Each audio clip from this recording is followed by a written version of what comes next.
It is an honor today to have Yoon Cannon with us. Yoon is the founder at Trustbook Media, a full-service digital marketing agency and paramount business coach.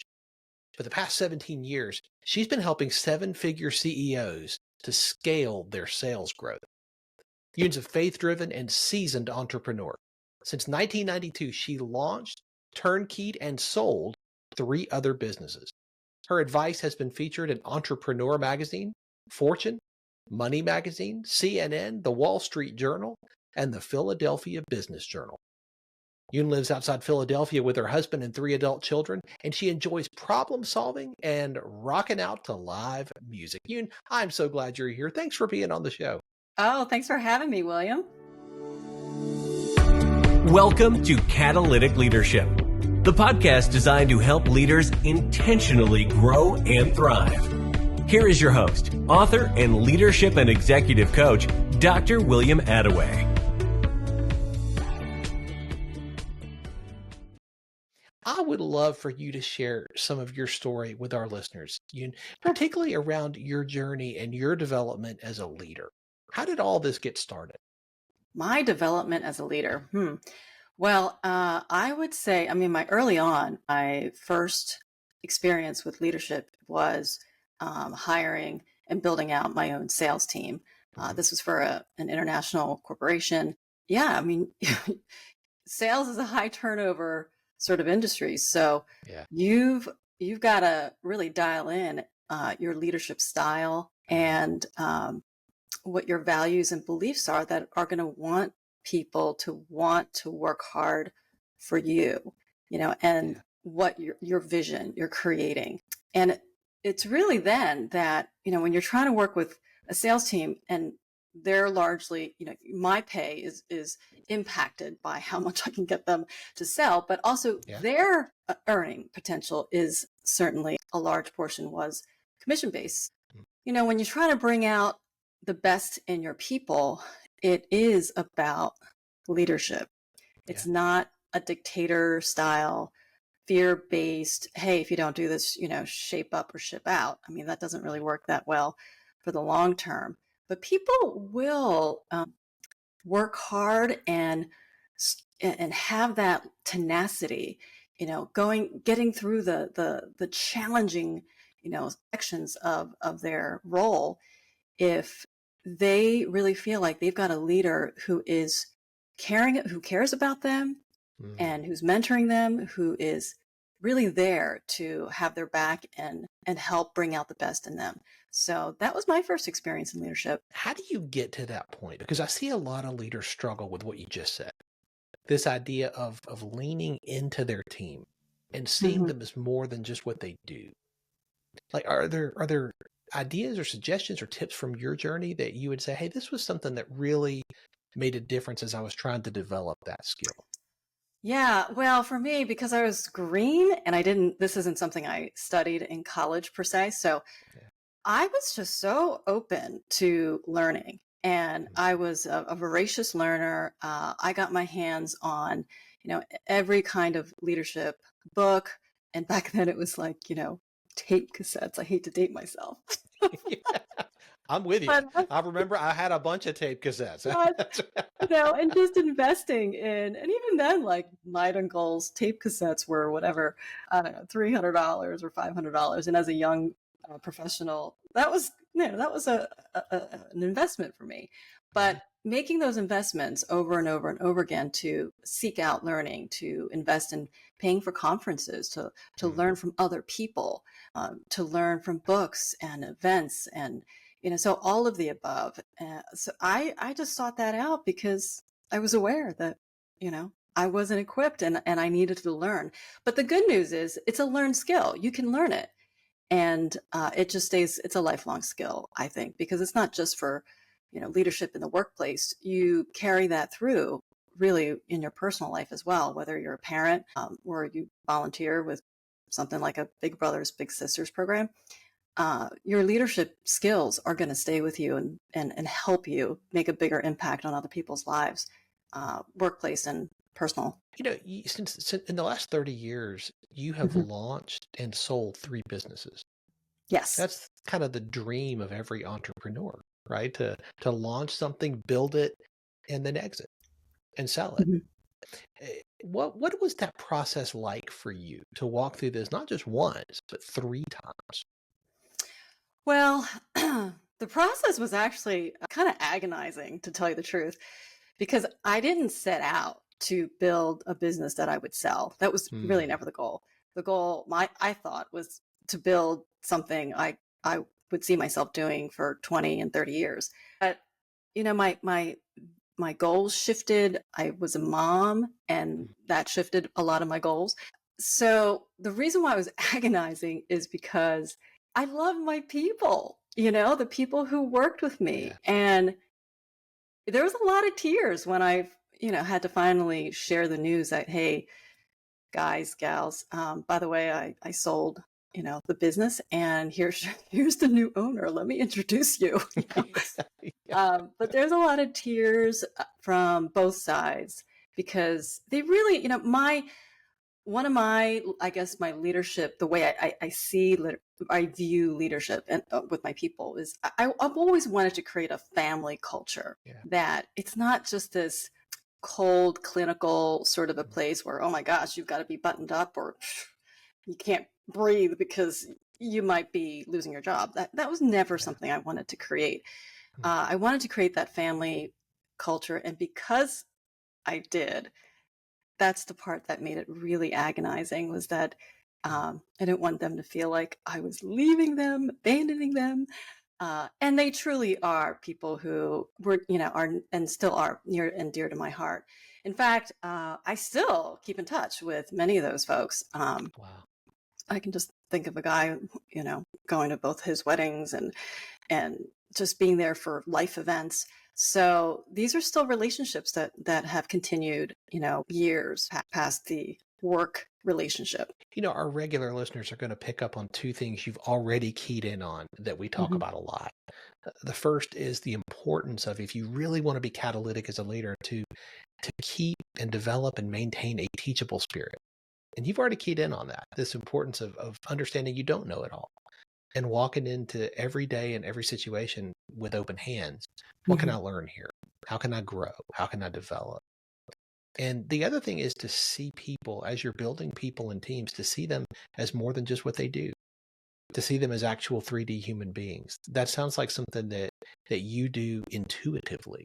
Is that true, or is that something you had to learn and develop? It was a little bit of both. One of the things I learned early on that stayed with me consistently is that people don't care how much you know until they know how much you care. Mm, And yeah, that caring part, it's sort of ingrained in my DNA anyway, you yeah, know? So I do things, what motivates me is because I want to make a difference in people's lives. So when yeah, you want to make that difference, you've got to care about what they care about, which yeah. means you got to find out what they care about. That's What are right. they into? Who are they as people? You've got to be able to see them, to see what makes them tick, see what their goals are. What do they want in their life? What are the fears that they struggle with? Yeah, What's difficult for them? What are their sort of emotional and mental struggles that they go through? That's what you can help them about, because work is really never just about the mechanical technical part about your work, skill yeah, set wise, because you've got to tap into what's driving people. And I think what's inherent in most of us is really that we all share similar human condition of wanting to be purposeful and find our purpose, what mm, we're truly designed for, finding out what those talents and skill sets are, of wanting to feel the thrill of excelling and being excellent at what you do, mm. and having someone be pushing you, constantly pushing you to be at your best. Those are you've got to get to know your people in order to, um, yeah, in order to bring out the best in them, really. So true. How can you bring out the best in somebody if you don't know them well? And that's one of the advantages that we have as leaders. We can invest in them. We can pour into them as we get to know them. Hmm. We've talked previously, and we both share that we were people of faith. That's who we are. And I read earlier that you're a faith-driven entrepreneur. How does your faith impact what you do as an entrepreneur, as a business leader? How does my faith impact?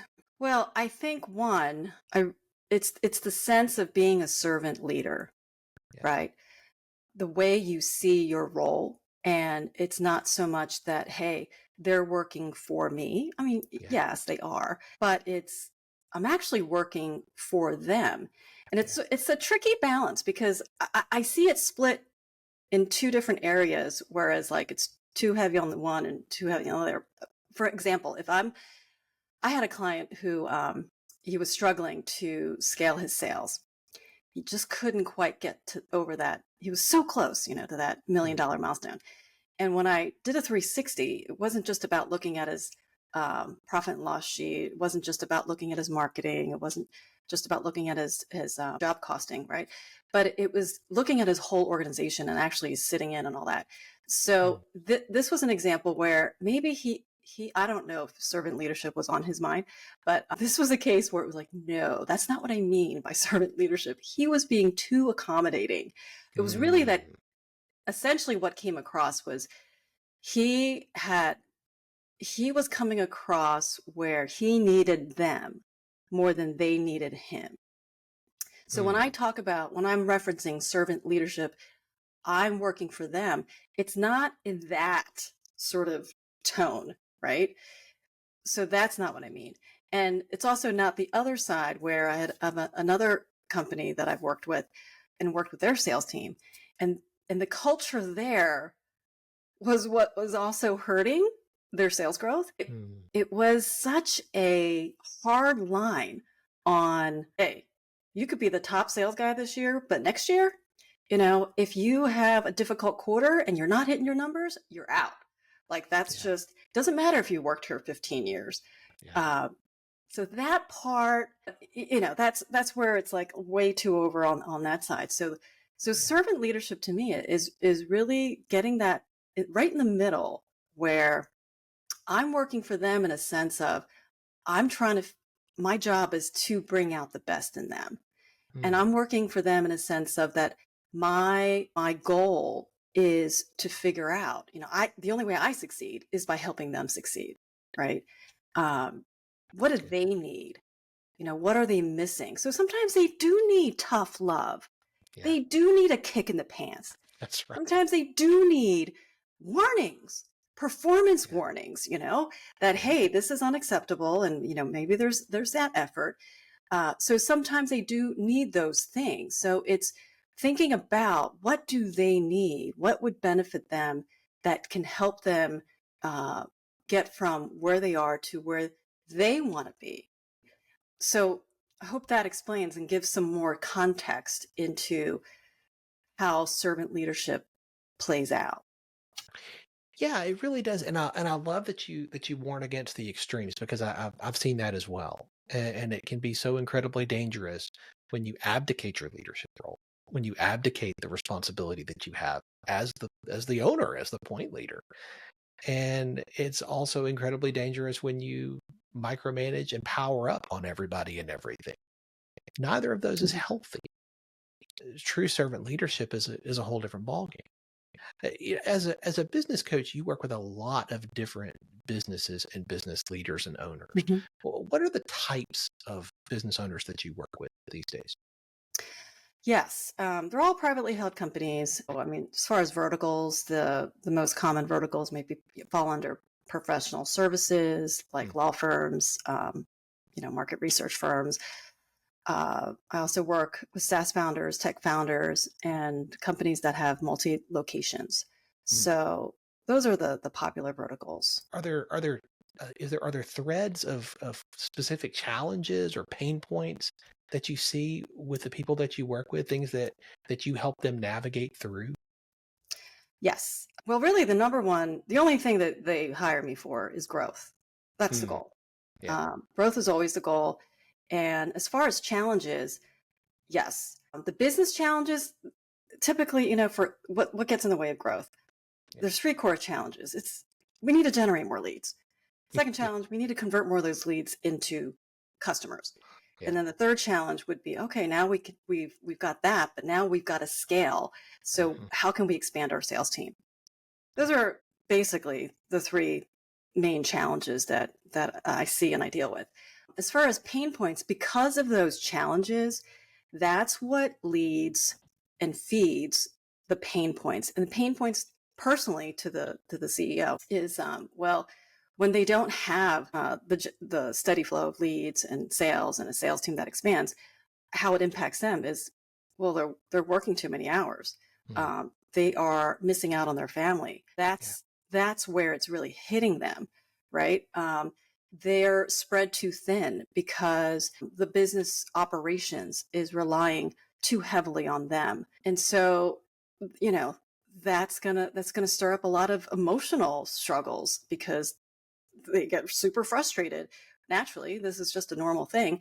They're frustrated because they're stuck, struggling to hit their growth goals, Mhm. on their own like that. So that's really the common story. And where again, my heart comes in is what I see and the change and the transformation that motivates me. It's not just about numbers on an Excel sheet of, oh yeah, we helped you boost sales by $6 million.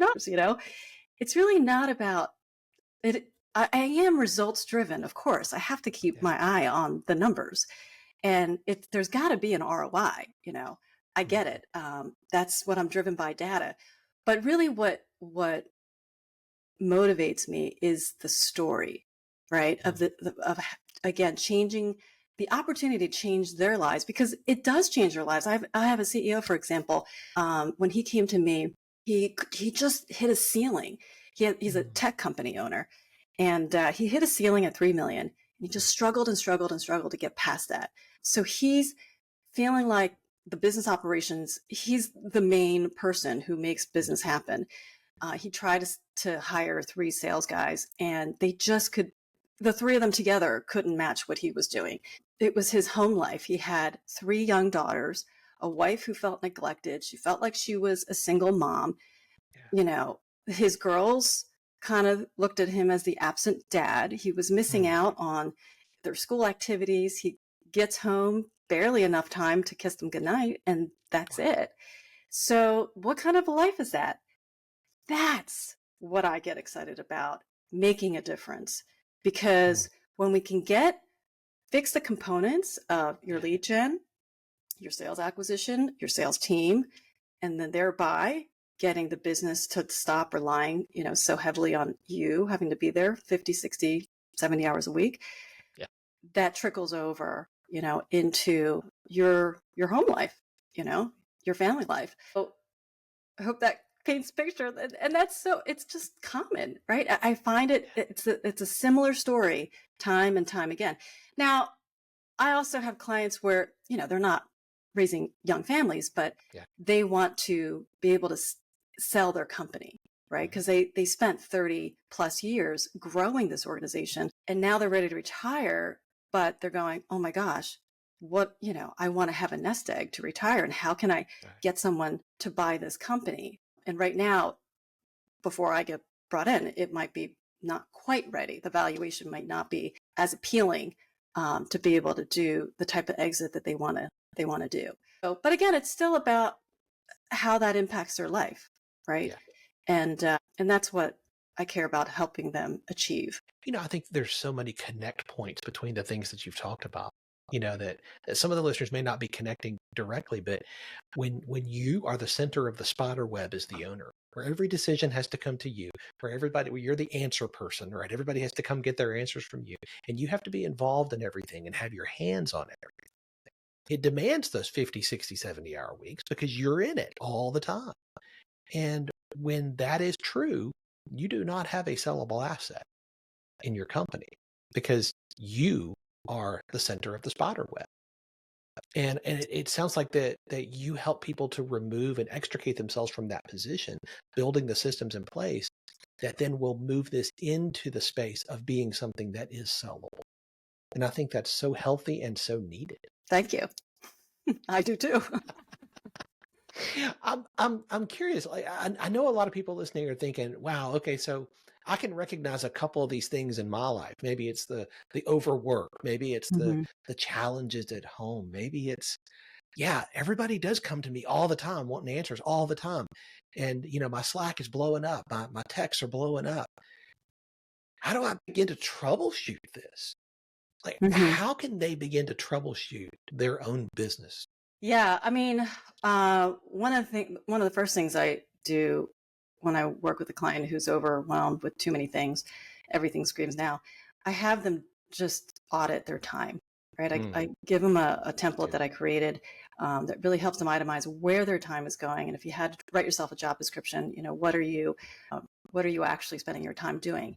And then Mm, evaluating each week, which of this really belongs on a CEO job description, yeah. and what are the low level activities I'm doing that really I could hire somebody at $50 an hour, $30 an hour, $10 an hour, even. You'd be surprised how many $10 an hourly kind of a thing is on the to-do list.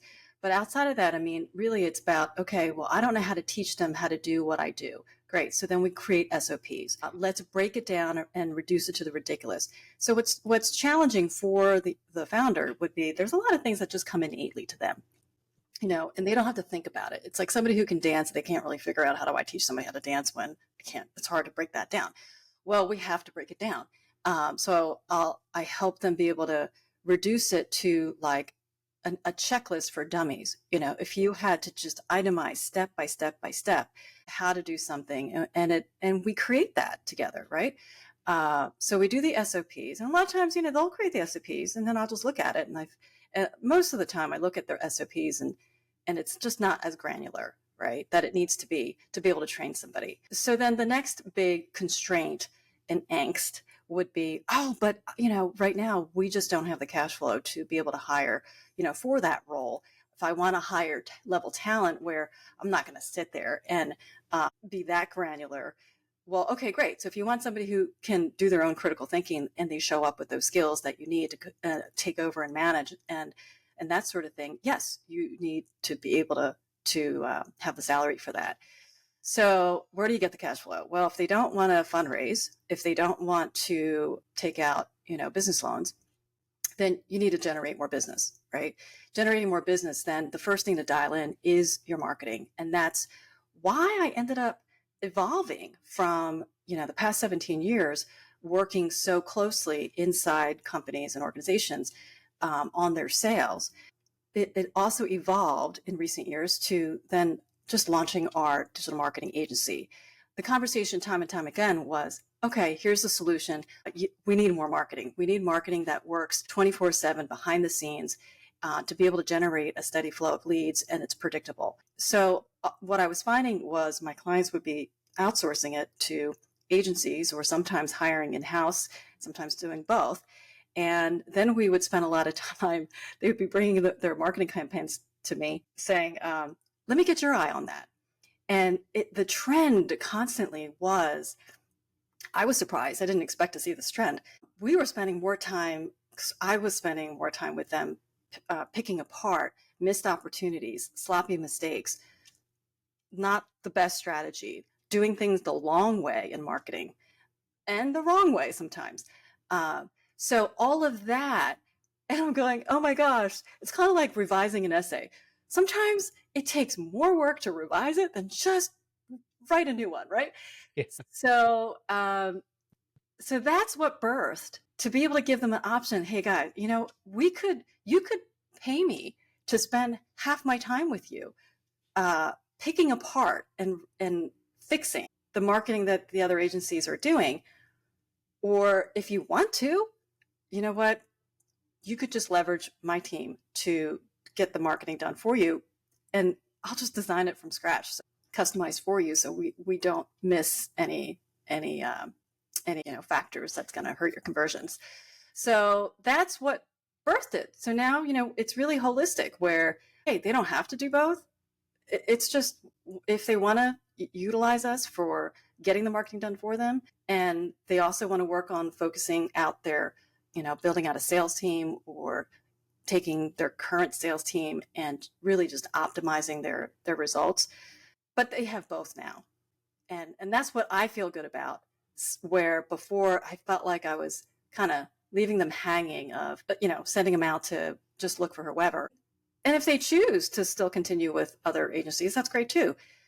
But I find it boomerangs back to our conversations, and we take a look at it, and then just find missed opportunities. Like I have another tech client where before he hired me anyway to work together, he was already using another agency, which was fine. But again, he was so worried because when he hired his sales team, they have to self-generate leads, and it's a long sales cycle. And of course, he's holding his breath going, oh my gosh, I have to wait a year to find out if the base salary that I'm paying these 3 people, I'm taking a huge financial hit, and I got to wait a year to find out if they're going to be any good at not only generating their own leads, but closing these deals and negotiating, landing these accounts, and retaining them. So this is where we had to focus on, okay, well, how do we remove that fear? How do we mitigate some of that risk? And it was, well, let's focus on corporate, leads, as far as there's self-generated leads that they have to do, but then there's also company-generated leads. So we worked out the sales incentive was that they got like a lesser commission rate for company-generated leads, but it was also a better safe plan, a safety net for the new sales hires, because they felt like I'm still going to be able to get business coming in the door from company-generated leads. Great. So we took a look at what his previous agency was doing, and just finding missed opportunities. There was nothing to give. I said, okay, well, if I'm the SDR and I'm going to go out and do some account-based marketing, and I want to reach out and get somebody's attention, what the message that no longer works is right off the bat, hey, my name is, I work for this company, and can we get on a calendar to chat? Yep. That is, you're going to have to do so much volume around that, and then get this reputation of being a spammer maybe. But anyway, I said, well, why don't they have specific lead magnets for the customer personas? And he said, oh yeah, the agency already did that. Well, what we looked at was, and I'm not here to bash, and I apologize. I don't want to, certainly don't want to come across that. They had 2 lead magnets, except I wouldn't call them a lead magnet because they offered a PDF, but there was no exchange of email or permission to contact me, right? Ooh. It was just click on this, and then they did Google, pixels, to just follow them around with ads, which is fine. You can do that, but it's got good, better, best. Right. It's better if we can get the person, the potential lead, to give us their email and their address, so I don't have to go to ZoomInfo and pay ZoomInfo to go get that information. And we can do speed to lead. Yeah. Following them around and showing ads is fine, but it's also just not speed to lead. Yeah. So we have a speed to lead program now where I even, work out their whole tech stack. So they have a CRM system that as soon as somebody opts in, they give them their email address, but we also say, get their cell phone, right? Mm-hmm. To text them additional information. And then speed to lead means they got the download, they get the email right away, they get an email autoresponder series right away to follow up and do a trust nurture sequence, not a sell sequence. And then they get a text. And as soon as, the SDR knows that he gets notified or she gets notified when they open up something, you can get on the phone while that person's brain is thinking about your company. They can get on the phone and call them. Nice. And they're going to answer because 90%, let's say 80 to 90% majority answer because their brain is already thinking about your company. So now we incorporate speed lead, and we did a huge optimization boost because we went from good, better to best. And that's the difference between converting a lead into a customer. I mean, the stats are crazy, William. There's different stats, of course, for each vertical, but specifically, for instance, HubSpot last year came out with a stat. On average, only 7% of leads convert into customers for SaaS as a vertical, right? Wow. And if you think about it, that's crazy low, right? Yeah. 7% conversion. And so that's why you need to do all of these extra additional strategies and playbooks to be able to help optimize So then it was personas. I'm going back. I know I'm talking fast and I have a lot to share, but I wanted to just highlight some common mistakes, I guess, right? So that mistake number one was they just offered it as a PDF, and there was no opt-in. There was no cell phone, email, and all that. But at the same time, there was only two, right? So if I'm looking at my sales team and I go, all right, each of you guys are going to niche. What are your niches? Now, even within a niche, okay, I like, for instance, I worked with a team of 11 executive regional sales team, as in 11 people, right? Each of these 11 people had their own niches. Even one niche, each person might even have 3 niches. So now you want something for sales enablement. You want something for not only for each niche, but then when you're selling enterprise, this is a complex sale. You want multiple, there's multiple decision makers. So you want something that's relevant and going to be compelling to the CTO. You might be selling to the CEO. I have a SaaS founder, and his buyer is the HR manager. Well, that's great. She's the user. But she's not the only decision maker. She's greatly influenced by the CTO and the IT guy, because the IT guy is the integrator for his product. And so we've got to win him over. My point is, you can't expect, like, even if you do have one lead magnet, you can't expect for one, if you're trying to sell to enterprise organizations, you can't expect one lead magnet to do all the heavy lifting, for your SDR team to be able to get the conversations going, get booked appointments. Because before you get a booked appointment, you've got to get their attention to identify a need or a goal that they're interested in. And you need to be tightly related to who you're reaching out to. If you're going to do account-based marketing, it's usually ×3, right? So this is how you really want to think. So I was seeing so many other marketing agencies that they were being outsourced to, where it's probably because the agency owner might, that person's area of expertise might only be in one skill set. Like maybe that person's expertise is in design, like they're great at website design, and they thought they would throw in, I can design a lead magnet, but they're not thinking strategically. They're not thinking holistically, because it's just not where they came from, right? They just want to design pretty stuff, which is great. That's a nice skill set. It's an important skill set. It's just not, it's an incomplete skill set. If you're trying to hit the end goal, right? What is the end goal? And you want to understand the nuance of what your sales team needs. And that's just one example of many stories. Good. That's so good, Yoon. How do you stay on top of your game? Like, how do you level up with the new leadership skills that your team and your clients are going to need you to have to lead at the higher levels you're going to need in a year, 2 years, 5 years? Well, part of leadership is being a subject matter expertise, or a subject matter expert, I should say. So, William, I spend a lot of time. There's so much to learn. I mean, with digital marketing, lead generation, sales enablement, sales, tech stack. I mean, our world is changing so fast, especially in the last 5-10 years even, right? So keeping up, I'm still a voracious learner. I'm constantly listening and staying on top of, what's working, what's not working. Digital marketing strategies kind of change anyway. It's like sort of faddish, right? So different ways to do the playbook. What used to work, and when it's not working as well, then, because you've got to respond to how the social channels are changing as well. That's an ever-changing thing. Google's an ever-changing thing. They change their mind every year on what the rules of the game is. So you got to know what the rules of the game, how they change in order to win, right?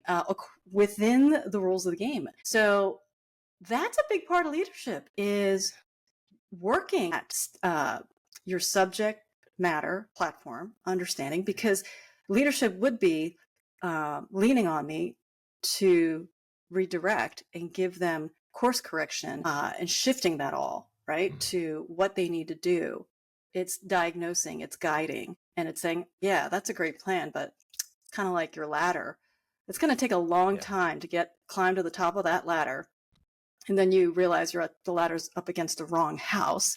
Yeah. And so before they take a long time to implement and execute this multi-channel marketing campaign, so their sales team has leads that they're going to be fed, they want to make sure that that strategy is not going up against the wrong, like it's outdated, right? Yeah. And really, even a year is outdated sometimes. Sometimes it depends on what you're talking about, right? Yeah. So, yeah. But I mean, as far as leadership, I think there's components of leadership like relationship building, how you treat your people. Those are just evergreen concepts. Yeah. You know, I don't think how you treat people and manage people, motivate people, and help people. I love that about leadership. I love that it doesn't change. I love that it's evergreen. But you still have to learn. You still have to learn as to, hey, how am I doing? There's a lot of things, we can all forget. So it's refreshing information that you used to know.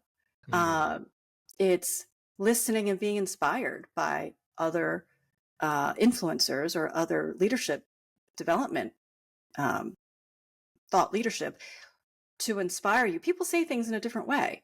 And so it's about staying motivated to yourself to constantly get better. Because you want to keep growing as a person and as a leader. You want to keep getting better. Yeah, that's true. Yeah. As a voracious learner, I'm curious, is there a book that has made a really big difference in your journey that you would recommend that every leader listening pick up and read if they haven't? Gosh, I have a bunch of books. I listen to my books on Audible. Mm-hmm. Yeah. And I'm trying to think, like, I've been through so many books lately on it.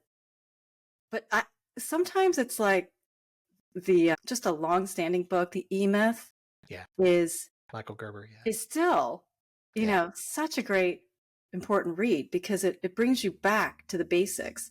It brings you back to, do you have the foundations built? So I would recommend a read. Some people still haven't read it, but if you have, it's true. reread it. It's true. Yeah. When you read it again, so often you pick up things that you didn't see the first time because you weren't ready for those things yet. Mm-hmm. And now you're at a different spot than when you read it the first time. And so often I find myself picking up so many new things as I reread classics like that. Yes. You have shared so much incredibly valuable information today. And I'm so grateful for that. If people walk away with one big idea, what would you like that one big idea to be? Well, I think what encompasses both leadership, sales, marketing, growth, it's really built on the premise building trust and authority is truly the key in your growth goals. Yeah. So that's what inspired for me to name the digital marketing agency side, Trustbook Media, because it all is just centered around building that trust. You've got to build trust in your marketing. You've got to build to generate the leads and sales. You've got to build trust with your people to build that sales team that retains, and trust with your customers. So the churn rate isn't so high. You don't have that high turnover, both with customers and your people. That's good. I know people are going to want to stay connected to you and continue to learn from you and about what you do. What is the best way for them to do that? Yes, I'd say go to my website, trustbookmedia.com/apply. And I would really greatly encourage everybody to get a free assessment, a free strategy call, because awareness is the first step to change. And you're going to learn so much. People are going to learn so much just from the results of that, to get the discoveries of, I had no idea. It's so common where I have clients who think they're going to, they want to hire me to come in and work on sales.